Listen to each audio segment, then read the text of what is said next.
on. Thank you. Thank you very much, Maxine, and good morning, everybody. Welcome. My name's John Browning, and I am Workforce Skills Manager at Buckinghamshire Business First. So my role is to support businesses with their learning and development needs.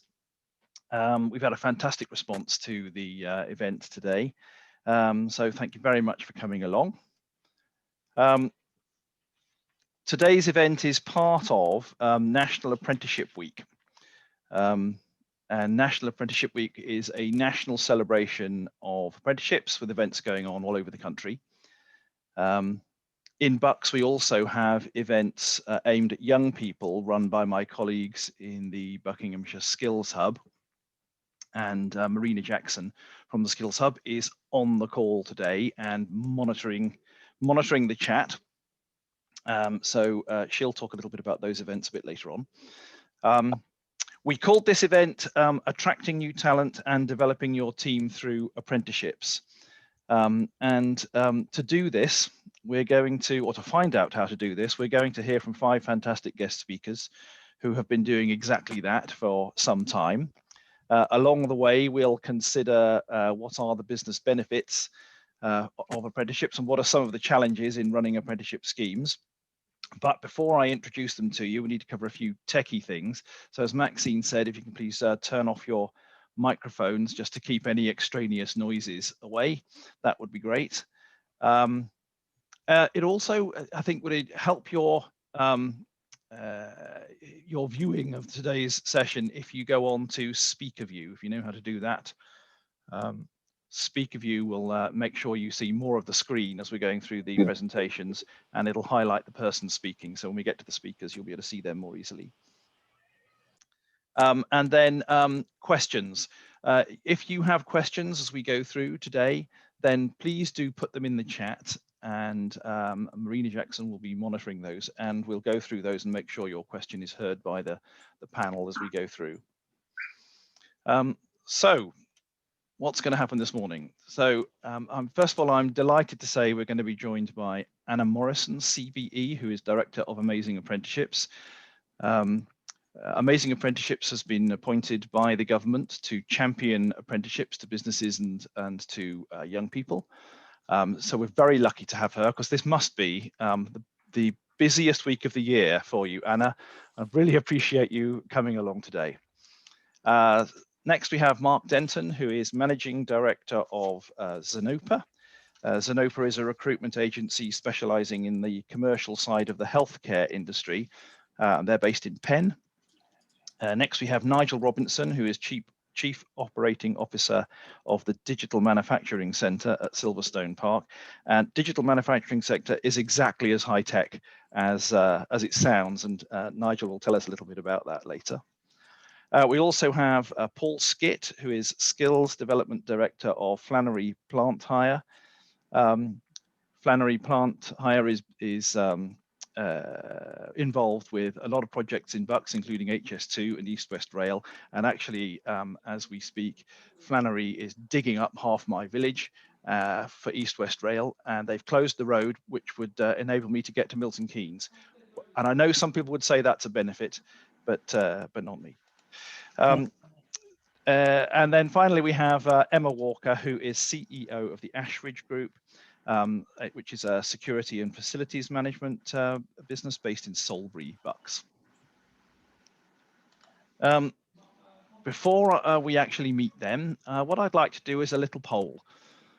And I'd like to ask a question. So if we could have the question up, please. So this is for everybody. What I'd like to know is, have you or your team undertaken any training in the past 12 months? So you can just click on one of those answers or several of them, and we'll just get a little snapshot of who's on the call today and what kind of things they've done recently.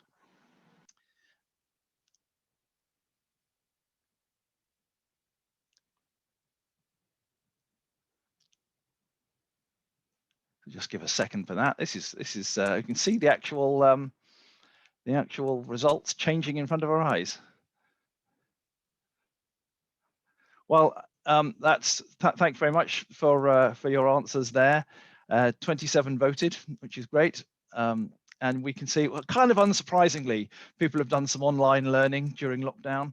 But also we've got some people working on some formal qualifications, people have done some external training courses, and we do have 2 people that have been involved with apprenticeships, so that's great.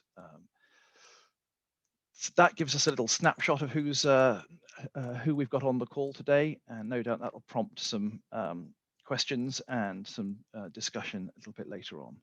So let me just get rid of that. Oh, what's happened there? There we go. Okay, moving on then. So let's meet our guests. First of all, I'd like to introduce you to Emma Walker. Emma, good morning. Good morning, and good morning, everybody. Nice to see so many people here. Yeah, absolutely. Perhaps you could tell us a little bit about your business and your apprenticeship scheme. Of course. So we are a local facilities management and security services provider. We basically started off providing security officers to a wide range of customers. And then over the years, we evolved into facilities management because customers asked us to provide receptionists, cleaners. So we evolved into that. So we're a husband and wife team. Positive or negatives with that. Some days are great, some days aren't quite so great.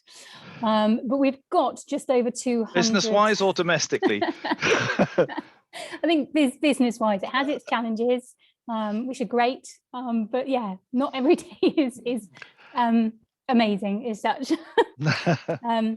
So we've got just over 200 employees, and that's nationally, and that's from your security officers, receptionists, cleaners, etc. Head office, we're quite a small team, based just outside Aylesbury, a little village called Salisbury, where we've got 12 head office teams. And a couple of years ago, we decided actually we wanted to invest in the future generation, and that's where we got involved in the apprenticeship scheme. Which has been absolutely brilliant, I have to say. So we've at the moment, we had 2 apprentices, but I'm very happy to say that they successfully passed their course and they're now full-time with us. And I think, you know, the apprenticeship scheme has really offered finding some great individuals to join our team. So yeah, it's been brilliant. Thanks very much, Emma, and we'll be talking a bit more in detail about what benefits you got from the business through that scheme as we go through the session this morning. So next, I'd like to introduce everybody to Paul Skitt from Flannery. Morning, Paul. Good morning, John. Perhaps you could introduce yourself and tell us a little bit about Flannery and your apprenticeship scheme. Yeah, indeed. So my name is Paul Skitt. I'm the Skills Development Director at Flannery Plant. Flannery Plant Hire are one of the largest plant hire companies in the UK. And essentially what we do is we hire out machinery and operated plant machinery to major infrastructure projects. So a lot of our main contractors would be the likes of Balfour Beatty and BAM, Galliford Try. So we hire out operated plant to those companies. Apprenticeships is a big part of our business, and we've been engaging with apprenticeships for over 10 years now, and we typically take on about 30 apprentices a year.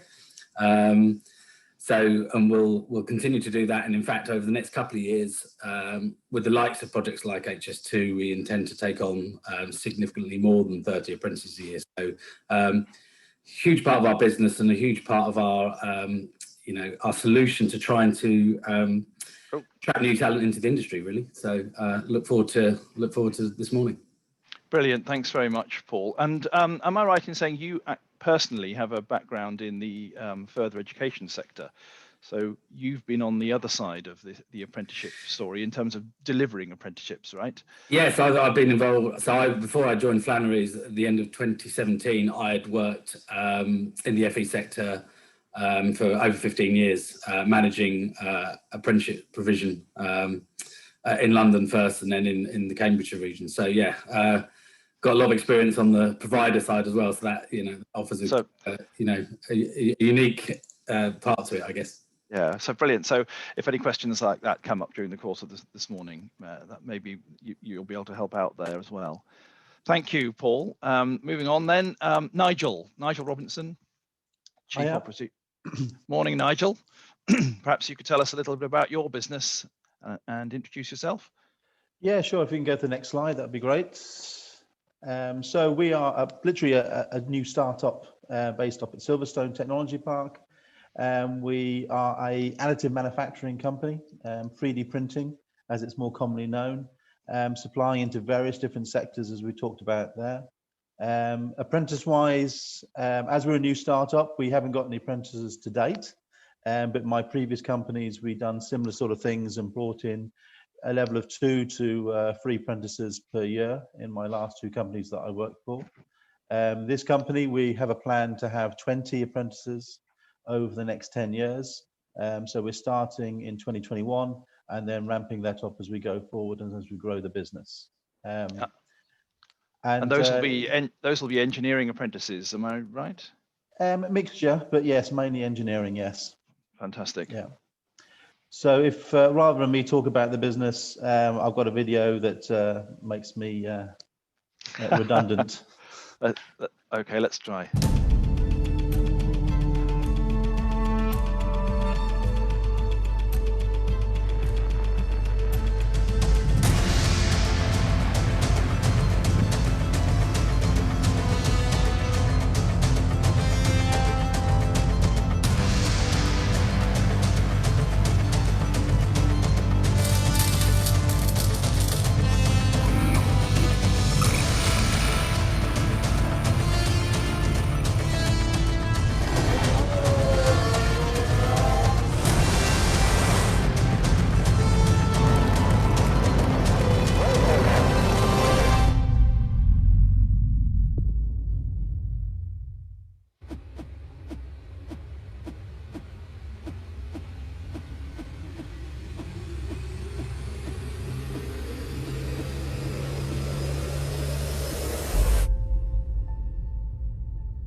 Well, crikey, who wouldn't want to be an apprentice in your business, Nigel? Well, this That's is amazing.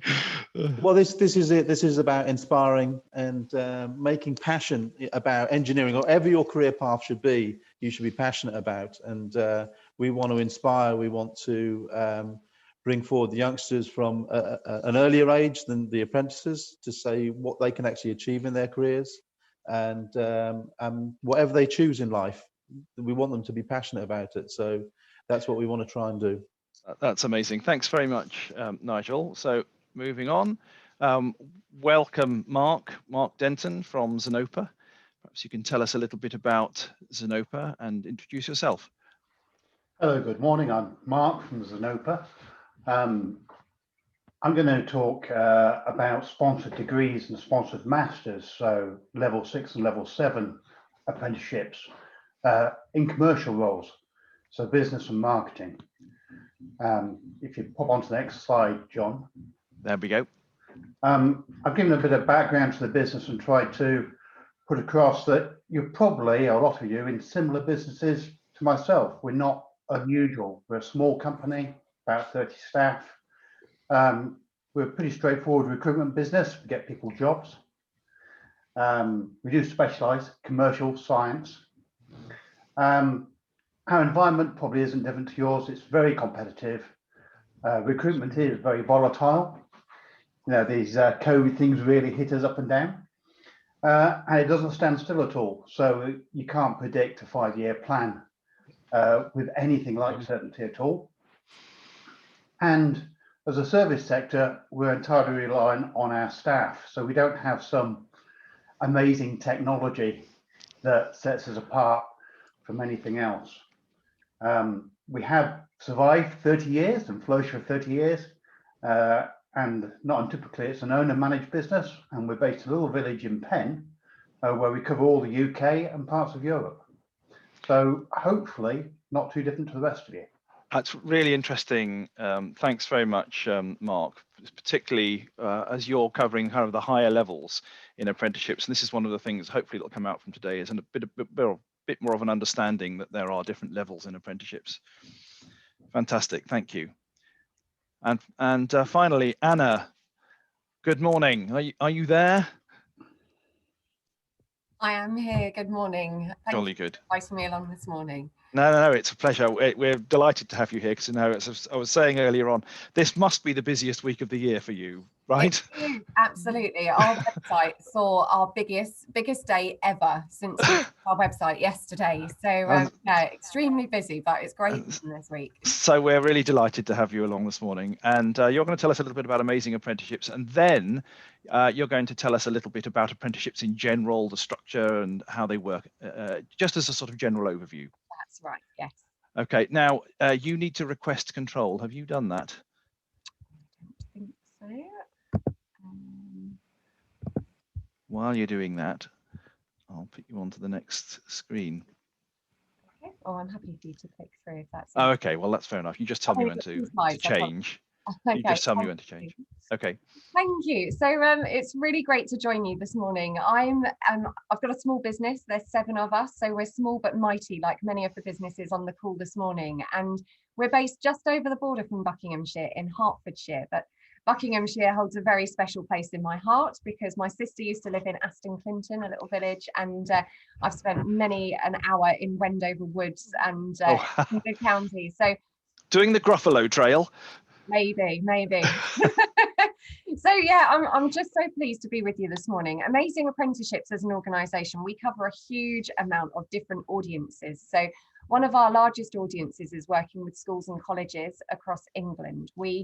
I'm very passionate that we need to do more to support teachers and careers professionals, careers advisors to feel really confident in understanding what apprenticeships are and really buying into the belief that they can open doors for individuals of all levels and of all abilities and all backgrounds, and really helping them to ensure that they pass that message on expertly to their students, but also to their families as well, so that they can find out about not only apprenticeships, but some of those other pathway programs as well, like traineeships and T-levels.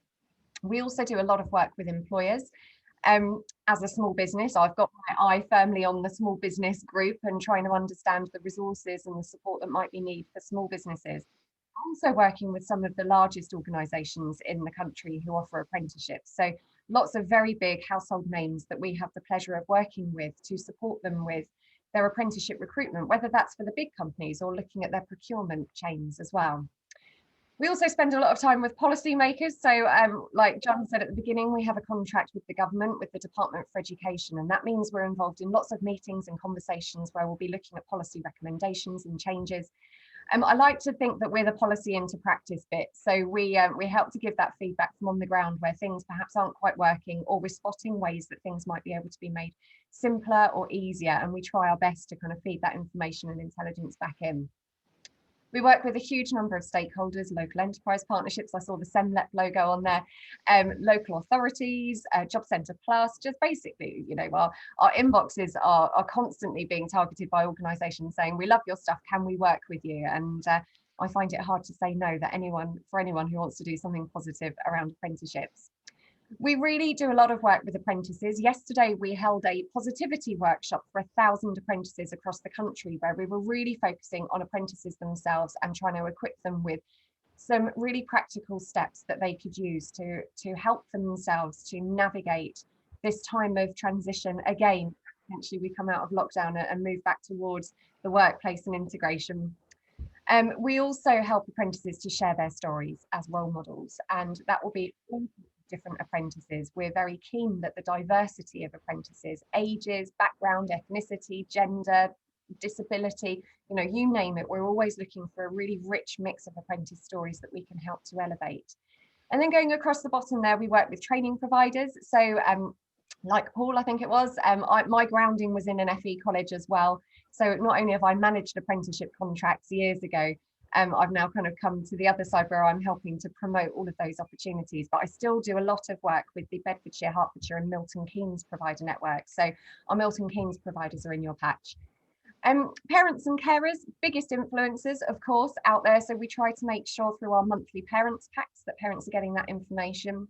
We also work internationally, and this keen eye on equality, diversity and inclusion. So we do a lot of work with the Social Mobility Commission and the Sutton Trust and other leading organisations like that So really make sure that we're looking at how apprenticeships and access to apprenticeships can be widened for all. But what I want to cover for you today is an overview of apprenticeships. As you hear from our brilliant panel today, you're going to hear a number of buzzwords, and I thought it might be useful to just try and pick out 10 things that it's useful for you if you don't know very much about apprenticeships, or if you haven't been involved recently. Some of it has changed, and hopefully this will help. So for the first one, apprentices are employed. It sounds obvious, doesn't it? I think if you've ever done it, but for some people, they might not realise that it's a normal contract of employment with a couple of extra bits I'll go into. But apprentices are going to be employed with you. They can be fixed term or permanent. One of the benefits of apprenticeships as well is that for 25-year-olds and under, they are actually exempt from national insurance, which is something that not all employers are aware of. If I could have the next one, please, John.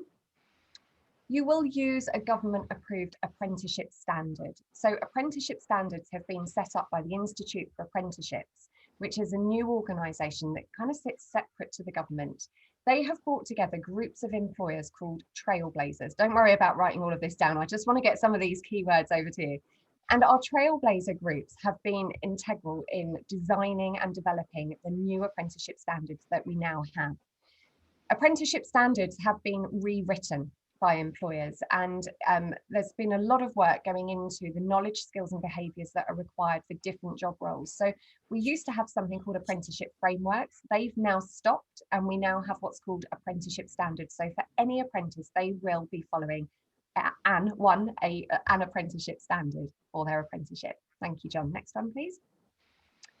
We now have 600 apprenticeship standards covering everything from level 2 through to level 7. So the range is enormous. We used to, if you go back maybe 10 years, we used to have the majority of apprentices at level 2 and 3. So really aimed at either individuals perhaps leaving school or more introductory job roles. What we've seen with the extension of higher and degree apprenticeships quite rapidly over the past few years is now many more apprenticeships that are available at level 6, which would be the equivalent to a full degree, and level 7, which is equivalent to master's level.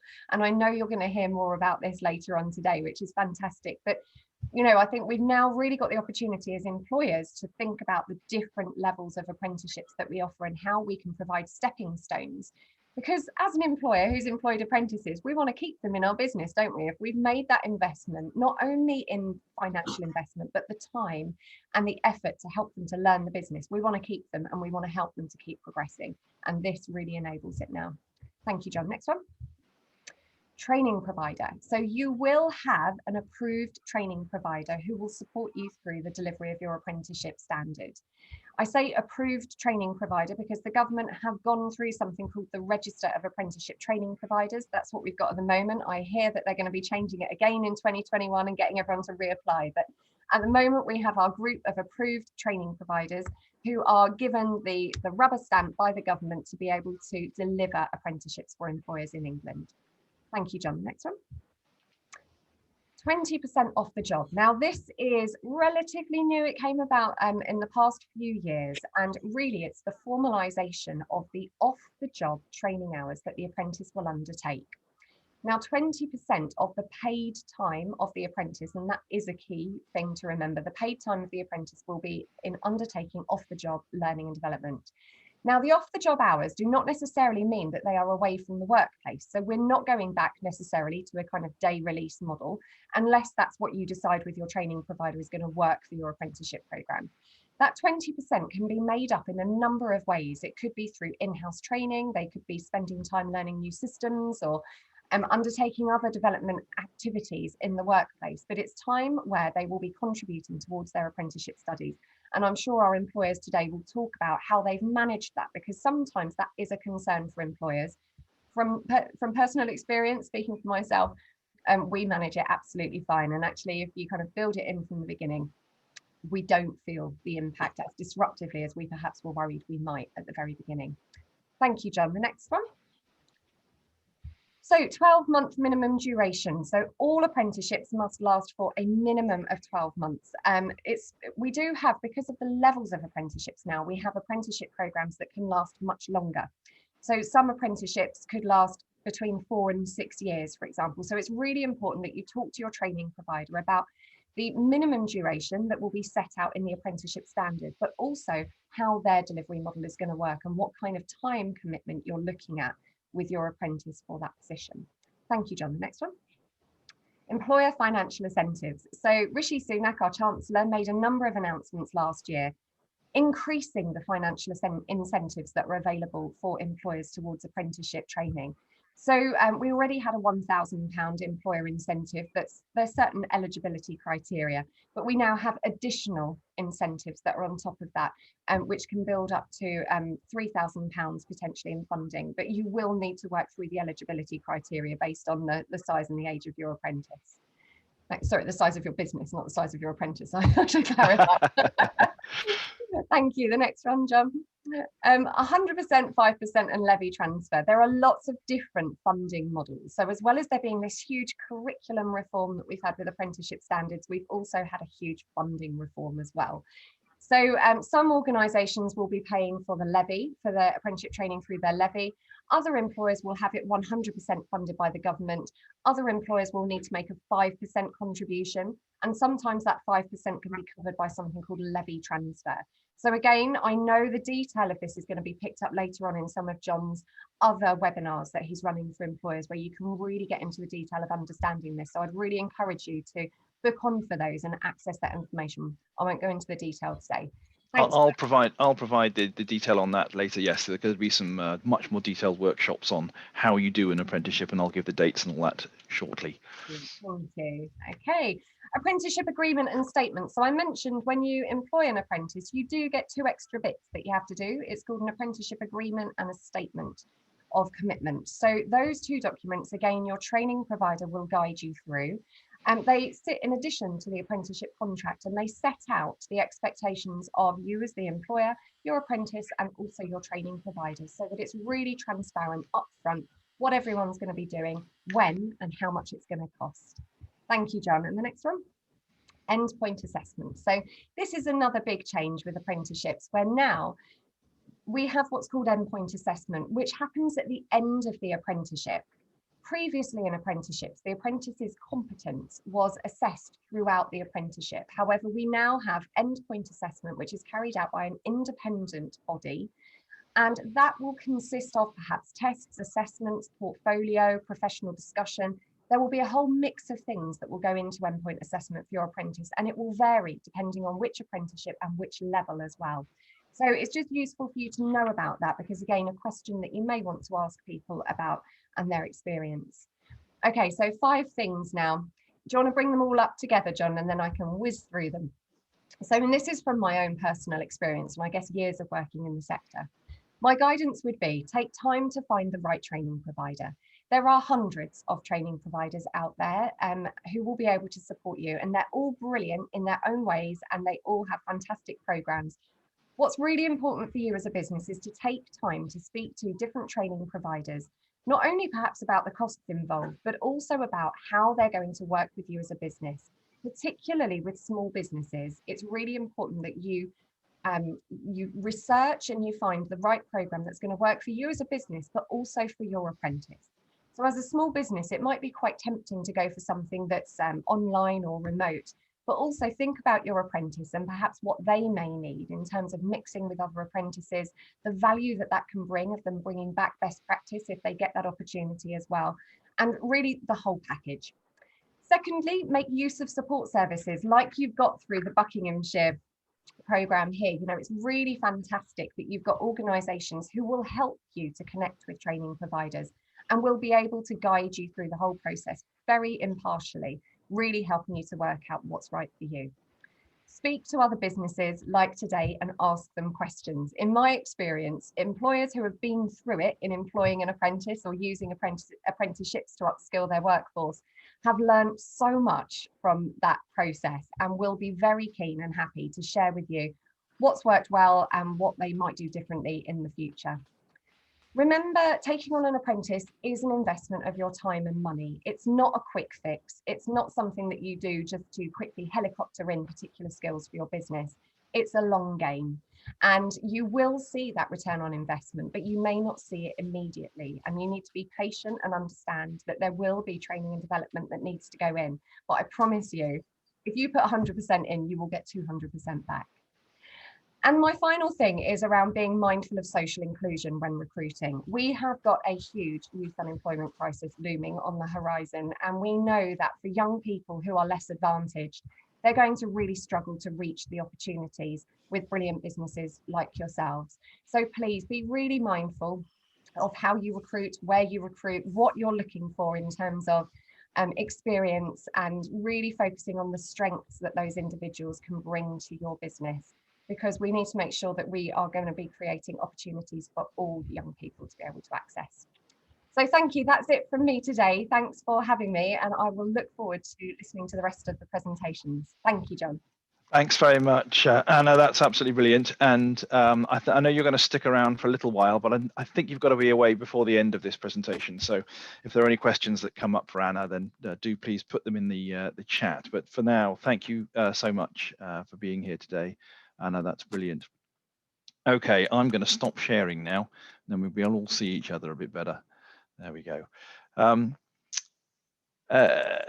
So I suppose I'm guessing that many people have come on this call today because they are wanting to find out a little bit more about apprenticeships, but also interested in answering the question, you know, why should I take on an apprentice?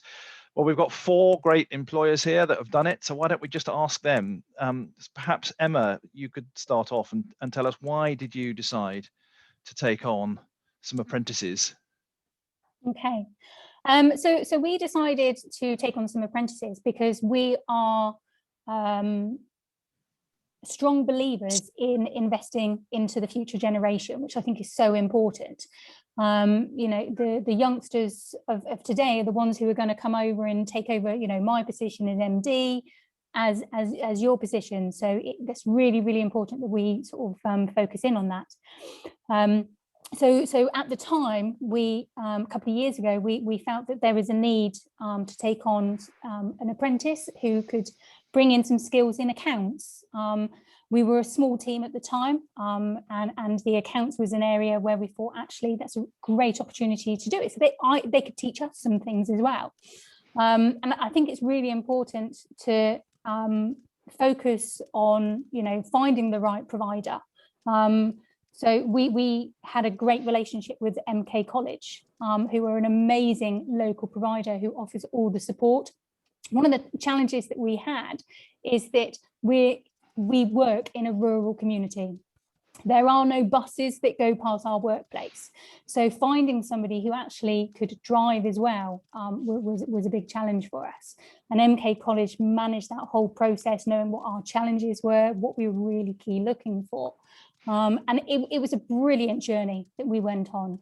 And then because it was so successful, we delved back in and took on a second apprentice 6 months later who was able to do business administration for us. So it's been a brilliant journey for us. Fantastic. Thanks very much, Emma. Paul, perhaps you could tell us a little bit about why Flannery takes on apprentices. Thanks, John. Yeah, well, I think the main reason for Flannery is taking on apprenticeships, we specialise in taking on plant operator apprenticeships, so that's machine drivers, and that's really because there's a huge shortage of operators and machine drivers out there. So that's why we really started that journey 10 years ago. So we'd have taken on in the region of 300 to 400 apprentices over that time. That shortage still remains, so that's why over the next few years we intend to ramp that up. But that's really the main reason I think we entered the market in terms of apprenticeships, because we needed drivers, and we needed to try and find a skills and employment solution to that challenge. I think as it's developed, then I also think there's that element where we can grow our own apprentices. We can sort of make have them in a sort of Flannery way, and actually we want to try and make sure, for us it's only a level 2 apprenticeship actually, but we try to treat it a bit like a graduate apprenticeship, from the point of view that we want them to stay within the business and progress into the business, so they have a career pathway. So some of them might stay operators, but some have progressed into the transport and logistics side of the business. Some have gone into management positions. One of our board directors actually, who manages our sort of Manchester depot, he started off as an operator when he was 18 years old, and now he's on the board as a director. So I think what we see is that we want them to understand the entirety of the business, and we want them to get that feeling for the business, and then they stay in the business and progress. And that's been really important to the business growing over the last 5 to 10 years. And I'll touch on that in the benefits section. But yeah, no, that'd be great. That's why we entered it. Yeah. Yeah, fantastic. Thanks, Paul. And business growth, obviously a key issue with apprenticeships. So thanks very much for that. Nigel, how about you? What was the motivation? What is the motivation in your business for taking on apprentices? Actually, you mentioned this a little bit when you were talking earlier on, but perhaps you could tell us a little bit more.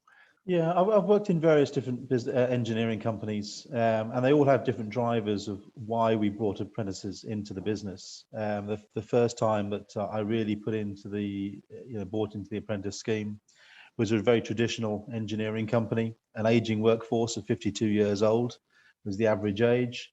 So we brought on apprentices to combat that issue, because in 10 years' time we literally wouldn't have had a business, because we wouldn't have had any employees left. And the engineers, the older engineers that wanted to then pass on their experience down to the apprentices, were fantastic in enabling that. And then we brought the average age down to a little over 40 years old. And that then sustained the business going forward for the long-term future. Where I am at the moment at the Digital Manufacturing Centre, we are a startup, but we have heavy plans for growth.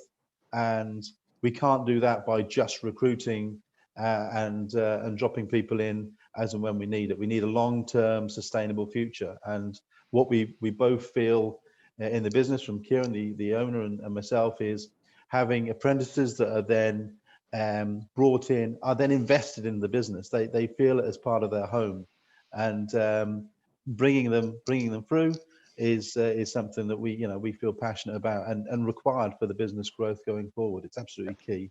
Is that, just as a matter of interest, your experience that if you bring experienced people in, they're less committed to your business? I wouldn't say that. I think the environment of the business also lends whether they stay or go. Yeah, of course. But I also think it's down to I think an apprentice, they tend to stay. If you treat them right and inspire them and give them a career, they will stay with you. And I can't recall, bar one occurrence of about the 20 to 25 apprentices that I've recruited in my time, I think only one has left. Oh, wow. When we've been managing. So they like working for the business. And it goes beyond not just the apprenticeship, it's beyond their apprenticeship as well. How do we get them to a degree level and so forth? How do we get their careers to be, we heard that the next, Emma was mentioning the next boss of the company. That's exactly, you've got to have that will with the apprentices coming through. I have to say, commitment is a massive issue from my point of view. My background is in the retail sector, which notoriously has a very high staff turnover. And when we introduced an apprenticeship scheme, it cut our staff turnover in half, because people were committed. They felt like they were being invested in. It made a massive difference to our business. Thank you very much, Nigel.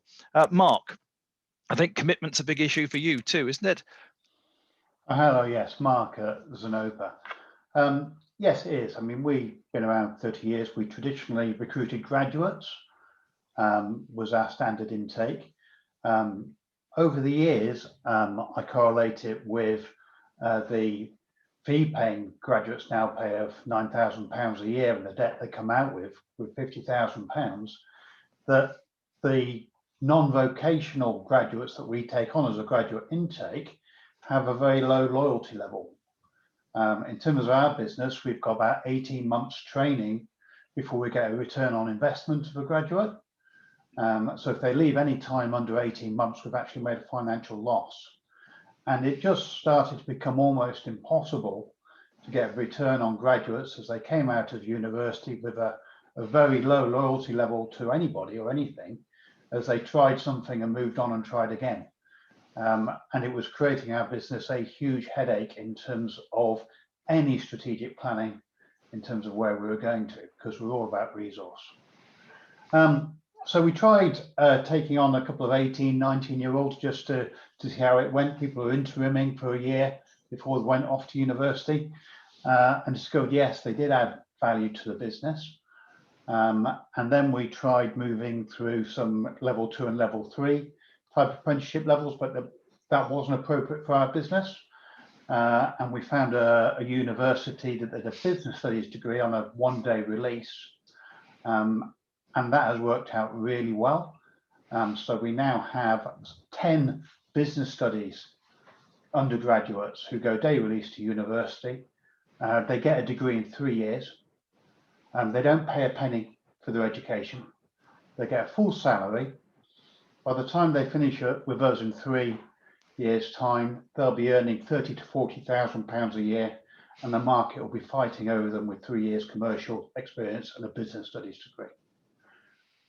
We've also got a marketing apprentice now in their 2nd year. That goes to South Bank in London. That's a one-day-a-week release. And again, you know, he's a great lad. In 3 years' time, he'll be a very highly valuable marketeer with 3 years marketing experience. And again, he'll be streets ahead of any marketing graduate that we've taken on a few over the years. So it was really all about longevity. So now with these apprentices, we're virtually guaranteed 3 to 4 years minimum with our business. So we're taking on 5 or 6 per year. It means that we can actually plan our business and our growth, which we just couldn't do with graduates. So that's amazing. Yeah. And just thinking as you were speaking that, and Emma mentioned it, Anna mentioned it a little earlier on about that now that we have different levels. And of course, what you're talking about is degree apprenticeships. So people come out with something equivalent to a degree. Well, it is actually a degree, isn't it? It is identical to the business studies degree. It's West London University. It's a BA honours, exactly the same as their other students. The university lecturers talk to us. They can't mix our apprentices with the standard ones because they're miles ahead. Yeah. Because they do real projects in real businesses, and all the people on the course are doing theoretical case studies. So it's a fantastic opportunity for these young people, but it's also a hard-nosed business decision from your point of view about planning in your business. Yeah, it's all, you know, we're a commercial business, we're a small business, we're so I'd say we're not a charity. Absolutely, yeah. So we've got to make our own way. And then recently we started a mastership, which is myself, so which would probably apply to all of you. So I'm doing a master's at Cranfield, which is one of the top universities in the country. £18,000 of fees being paid through the apprenticeship scheme. And that's a master's in marketing and leadership. So again, for senior people in your business wanting to take it forward and get the best training there is and how to take your business forward, you can get that fully funded. Yeah, that's also amazing. And perhaps that's something else that some people don't realize is that apprenticeships these days aren't just about recruiting people. They're also about developing your existing team. Thank you very much. Thanks very much for that, Mark. Let's move on to talk a little bit about some of the challenges. I'm sure there are people out there thinking, oh, wait a second, this all sounds way too good to be true. Young people are hopeless. They're not work ready. They've got no commitment. They've spent their life in their bedroom playing computer games. They're not ready for work. I'm sure there are many other challenges that have come up through running schemes. So maybe we could talk a little bit about some of the challenges. Emma, do you you actually mentioned some of the challenges a little earlier on around finding a training provider, but you've also got 2 fantastic young people who are you're immediately going to contradict what I've just said about young people being work ready, I'm sure. No, I mean, I have to say that the 2 individuals who joined our team have been brilliant, and they've really jumped in. The challenge that they personally found hard was that, you know, they'd come from, you know, sort of colleges, schools, and they were very much used to working school hours. So when they then had to work a 9 till 5, you know, come towards the end of the week, they're a little bit tired because they're not used to it. And Christmas was always an education for them because they expected to have 2 weeks off. Well, we're a 24-hour business. We work every single day of the year. You know, we've got teams in the office, control rooms and stuff. And when we had to break the news to them to say, no, we continue to work through, you know, they were shocked. You know, they don't get their 6 weeks holiday or, you know, the Easter breaks and stuff. So for them, it was a challenge in that respect, but they adapted very quickly and very well. So yeah, it's something I think everybody gets used to. Yeah, that's great. Thanks, Emma. How about you, Paul? Some of the challenges.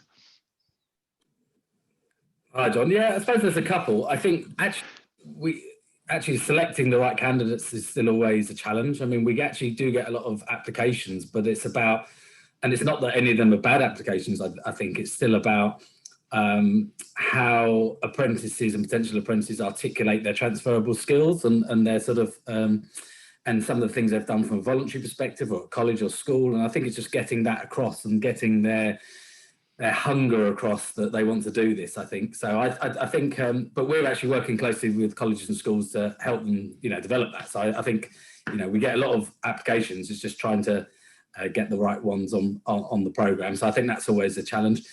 In the construction industry, there's another challenge actually when we recruit them and they're on program. Construction sites, getting our apprentices on the job training element is still not an easy thing for us to do. Some sites are still, you know, they're a bit reluctant to allow apprentices on site, really to do with, you know, the speed of work they're doing or the health and safety issues. So, but again, we're doing a lot of work with our clients and our supply chain to make sure we can get apprentices on site more easily. So that's a challenge. And then I guess just trying to make sure that the apprenticeship program itself, working closely with the provider to make sure that it's an interesting program and it's mixed up a bit, you know, so that they're doing lots of different practical and theory training to make things exciting and to make that move along well. So I guess the biggest challenge is getting them on site, but we're working closely with our clients to achieve that. But apart from that, I think it's just making sure you work closely with your stakeholders to overcome the challenges, really. Yeah, brilliant. Thank you very much, Paul. Marina, I see you've got your hand up. Marina Jackson, who is under 19's manager for the Buck Skills Hub, who today is monitoring the chat for us. Did you want to Hi, John. come in? Hi, everybody. Just to pick up on one of Paul's points there, what Flannery and Paul do really, really well is engage with school children. So they have an awareness of the business. They know what it's about. They can have that familiarity before they apply, and that's something that works really well. So if you are thinking of taking an apprentice, I would urge you to get involved in schools early on, to just make that engagement and make sure that your apprenticeship is one that they really want to apply for. And also it's a kind of you can then develop your offer into maybe a little bit of work experience. So you can do that kind of try before you buy, and that seems to work really well. I'm also noticing, thanks very much for that, Marina. I'm also noticing that there aren't many questions turning up in the chat. So this is just a quick reminder to people that you can ask any question you like, and our panel will hopefully respond. If you'd like to put a question in the chat, please do. And Marina, you're going to carry on monitoring that, and we'll come back to you a little bit later on. I'm just wondering if Anna wants to come in on challenges around apprenticeships. Sorry, yes, I have my camera off then. Oh. Yeah, as an employer, I think the challenge with apprenticeships for us has been around getting the training provider right, I would say, but then also in getting the delivery model right. So one of our first apprentices actually relocated 200 miles from Devon up to Hertfordshire. Brilliant, you know, we got a really great candidate, but she obviously left behind her whole social support network. So was looking for opportunities to make friends and to connect. And I think it really opened our eyes to our responsibility as an employer being so much bigger than just providing the training program. and needing to really think about that kind of pastoral care, the wider piece, you know, and making sure that we were giving her opportunities to connect with other individuals, because as an employer, that was part of our retention strategy. You know, we'd been invested in her. We didn't want us to leave us because she was lonely or kind of wasn't feeling like she could make those connections. So that's been one of our challenges. I think one of the current challenges for employers is working their way through the myriad of different initiatives that are out there. And of course, apprenticeships are one option of many that we've got in front of us at the moment in terms of pathways into apprenticeships. So trying to work out kind of, do we go straight for an apprenticeship? Do you look at a traineeship into an apprenticeship? Do you look at Kickstart into an apprenticeship? And really working through all of those options, not only from a financial point of view, but thinking about diversity as well. Yes, of course. Thanks very much, Anna. That's great. I noticed some questions are now popping into the chat box. We'll come on to those in a little while. I just want to talk to Nigel and to Mark about challenges before we come on to some of the questions, if I may. So perhaps Nigel, what have been some of the challenges that you've had to face? I think it breaks down into just sort of three levels. The first one is making it very clear of what you're trying to do with the apprentice program. So, you know, Anna just touched upon it there. I think understanding what is the driver for the business is critical to make sure everyone's on board and everyone sees the reason why you're doing it. The second element is don't underestimate the interview process and how you go through that process.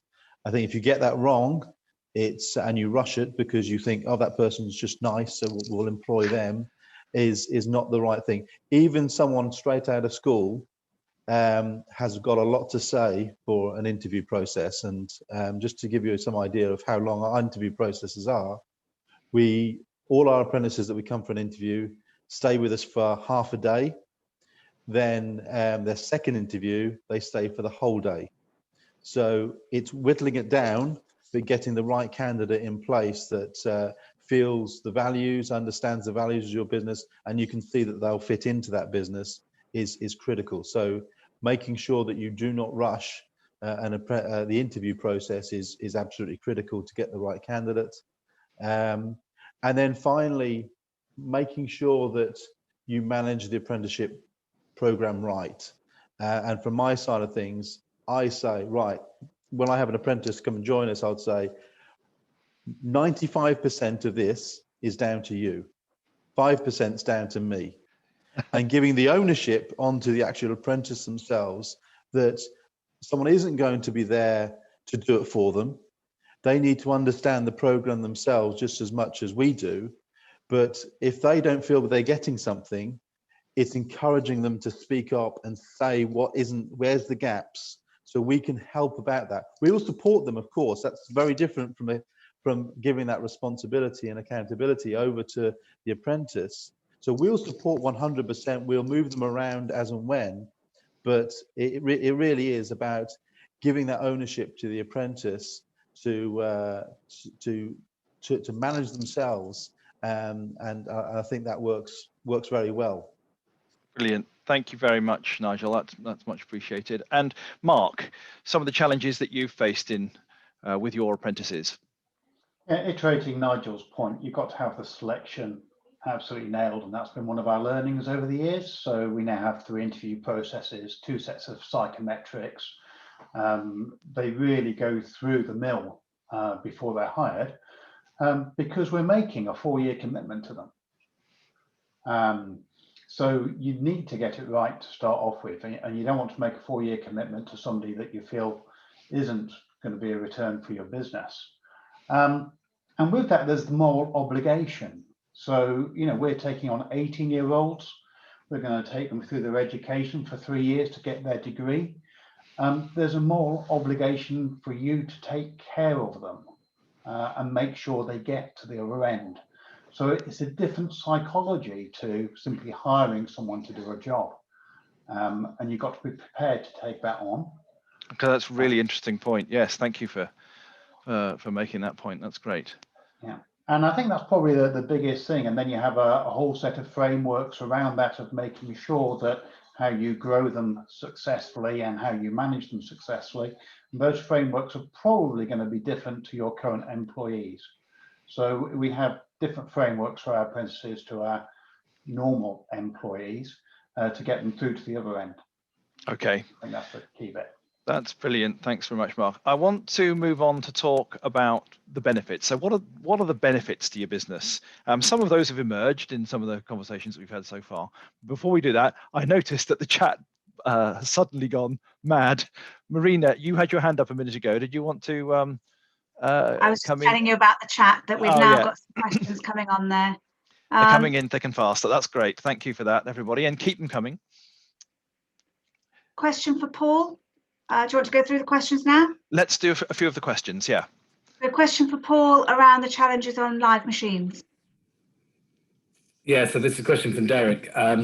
One issue, so what we've done is invest in plant simulators, and in fact, Marina's seen one of our plant simulators. We've now got 3 plant simulators. So what this enables is our apprentices to have a go on a simulator before they go out onto a live machine, so they can do some of the sort of dexterity tests in terms of handling the machine, and they can do that in a safe environment on the simulator before they go out onto a live machine.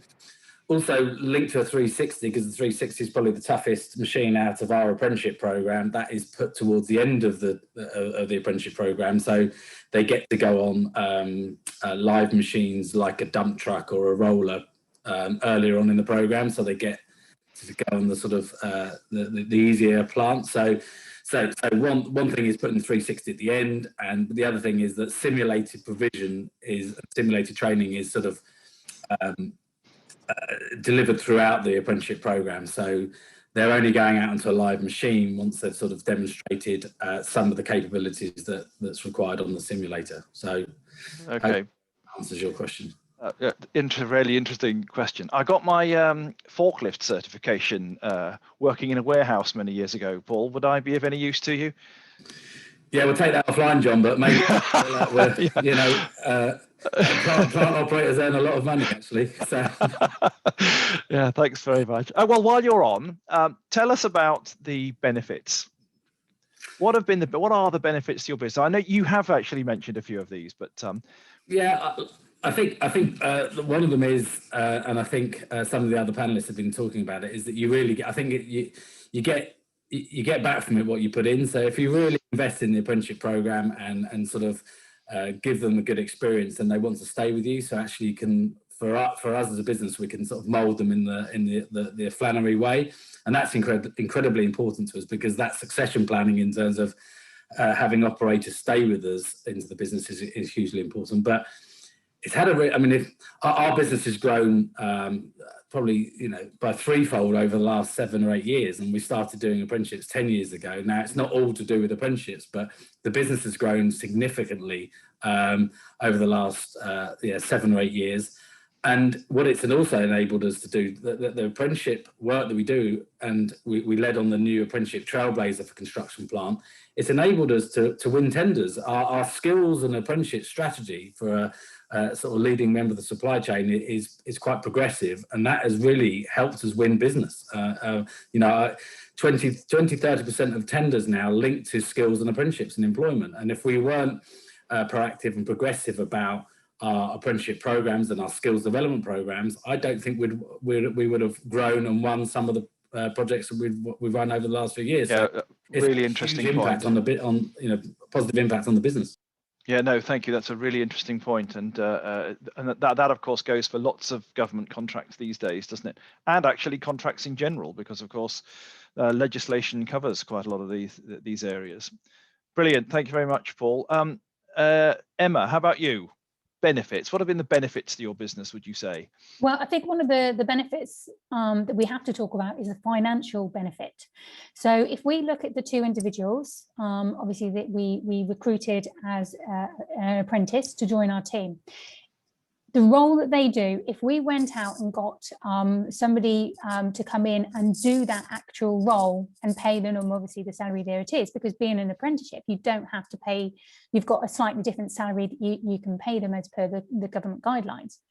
So I actually sat down and worked out the cost. So one apprentice was obviously for 2 years. The other one was just over 1.5 years. We've saved our business over £36,000 just in salaries, which I think any of you would agree that that's a massive saving to your business. And it's certainly one of the reasons why, not the main reason, but certainly is one of the key factors why we will continue to do an apprenticeship, because you can get some great individuals into your business and you don't have to pay as much for the salary.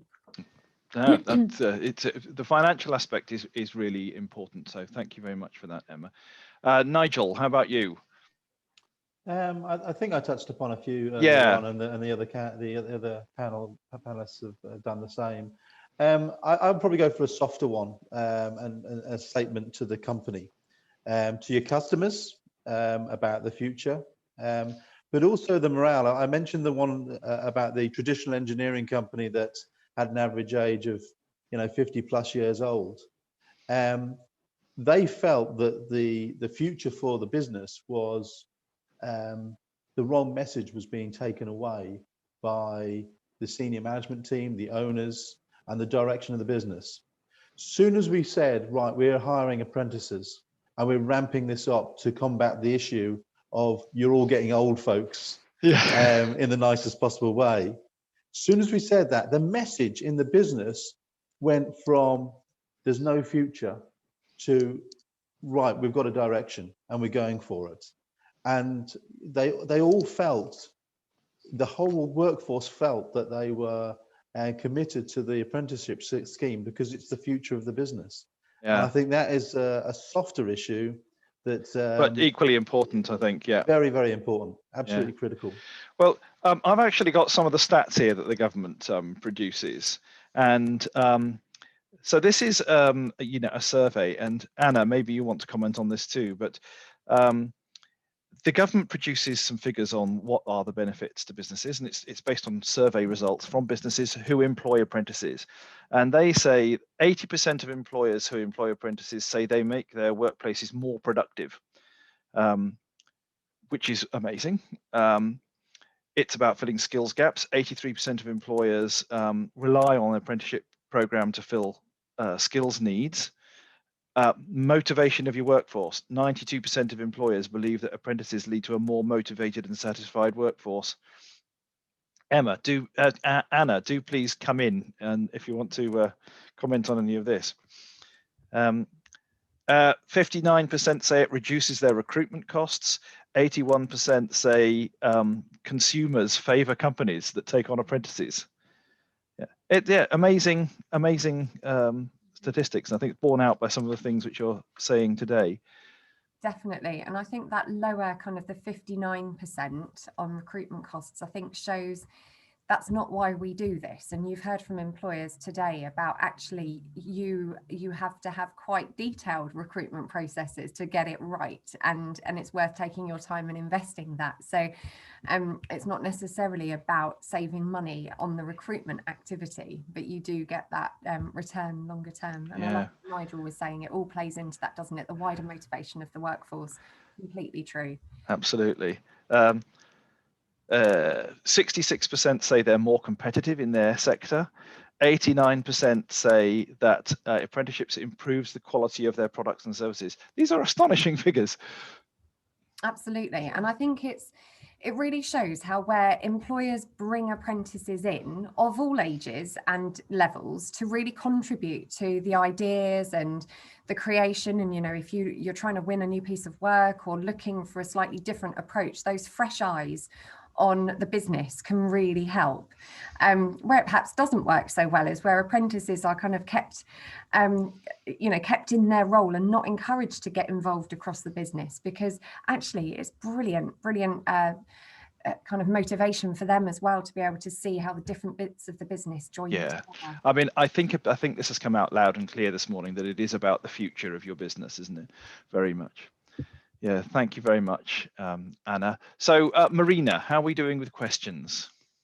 Yeah, we've got a few questions here. General question here from Colin.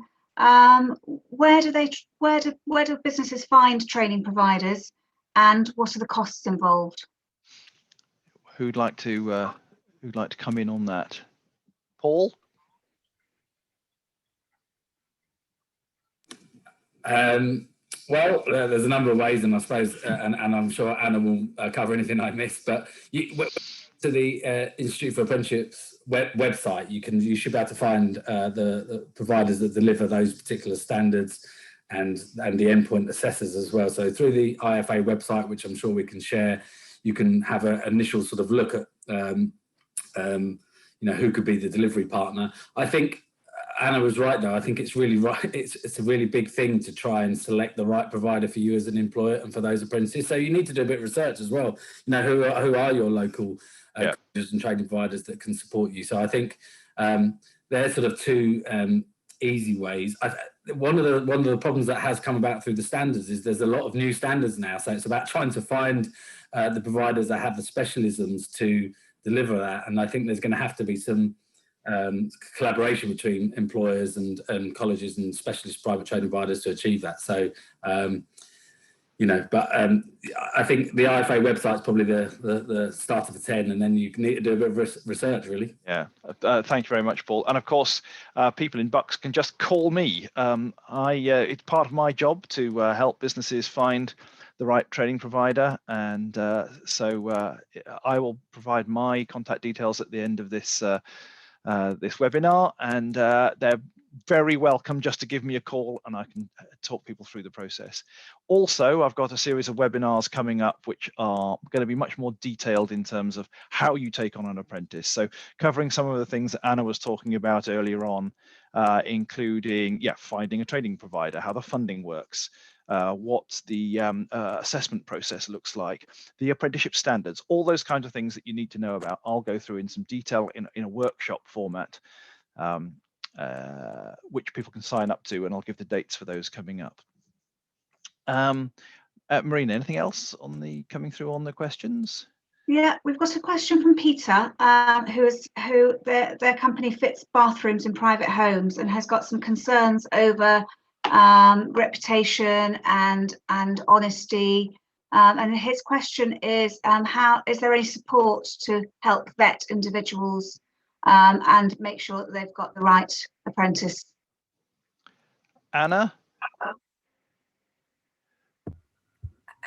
Yeah, having read that question, I think there's a few different bits to unpick. So some of it would be around your business practices and the kind of the supervision and the training program that I guess you put in place with your apprentice. I can see with a business like yours, it's imperative that if you're sending someone out in your name, that you trust them and that you've got that reassurance. So I think it would be about working with the training provider initially to look at the entire training program and think about levels as well. You probably wouldn't employ an apprentice and send them out unsupervised quickly. They would need to spend quite a bit of time with you, and perhaps your training provider would be able to connect you to other employers who have got experience of similar concerns, and they would be able to work with you some of the steps that they've taken and put in place as well to create those assurances. So I think you would probably be able to learn from others as well as your training provider. Yeah, thank you very much, Anna. I think the other thing is that when you do create an apprenticeship position, it does have to go on to the National Apprenticeship Service process for advertising and recruiting. And so anybody that's looking for an apprentice will be able to see that you are looking to recruit an apprentice, and you should be able to get a fairly wide range of people applying, which should give you a reasonable choice. Marina, any other questions? Yes, we've got a question around inclusivity. Well, it's more of a statement to talk about young people with special needs, and have 60% of young people with special needs have an ambition to enter the world of work and become financially independent, whereas only 6% actually achieve that. So again, worth consideration, I think. Yes, indeed, of course. That was more of a statement we've got there. Just looking for more questions there. We've got some more information on that. Okay. Well, I'll come back to you. I'll come back to you on that. We're getting pretty close to the end now, so I'm just wondering if there's any of our members of our panel want to make any final remarks. we've got a willing audience who are keen to find out more about apprentices. So if there's anything we've missed, anything that I've overlooked today, that any points they'd like to make, then please shout. Fantastic. We've put together a persuasive argument. That's really, really great. So thank you very much. We've got Ian on the chat as well, saying that they're looking to set up a supported internship. We'd love to learn to know more about that. So yeah, we can talk to you about that, Ian, if you want to talk. We've got a SEND specialist that works within our team, who I'm sure would like to talk to you about that. Okay, so we're just coming to the end now. Time to sort of wrap up. We've talked an awful lot about the process of apprenticeships, some of the benefits of apprenticeships, some of the challenges. I'm hoping that people who have joined today are inspired a little bit to think more about taking on an apprentice. I'll just put my screen on. There we go. And if anybody wants to know more about apprenticeships, or want to have a chat about some of the possibilities or some of the ideas, or finding the right training provider, or any of those kinds of things, then they can give me a call. Or they can contact us through the Bucks Business First website. But if you want to make a note of that number or those contact details, please do. And then I mentioned earlier on that I've got some workshops coming up later. Well, I say later in the year, but in a few weeks' time.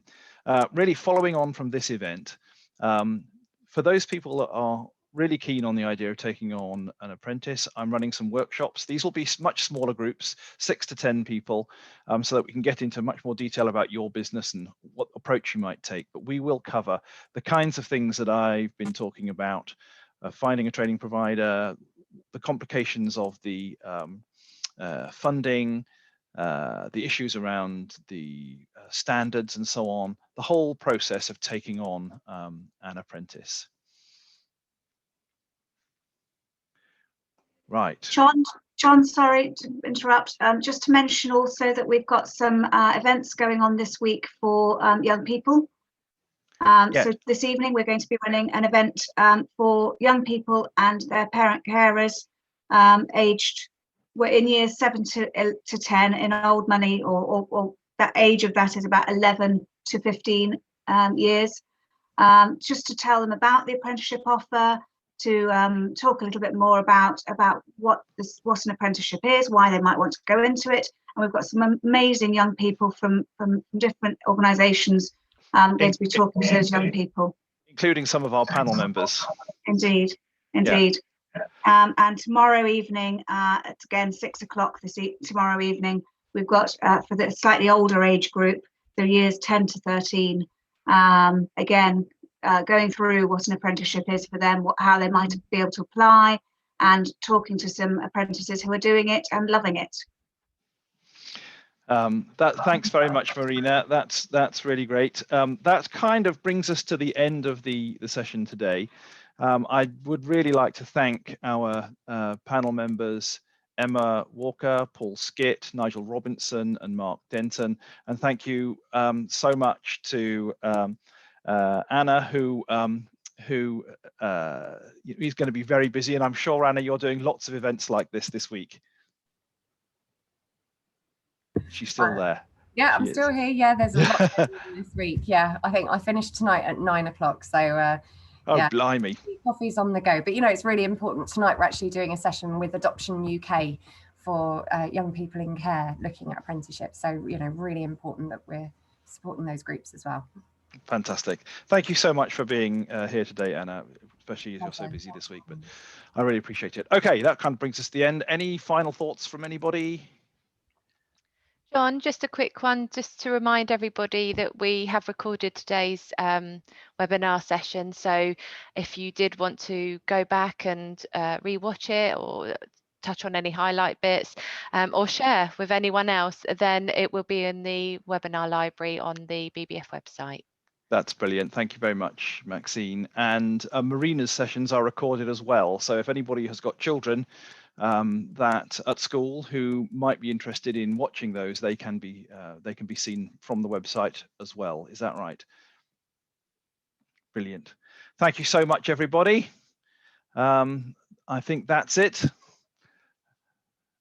Thanks for joining, and goodbye. Right. Thank you.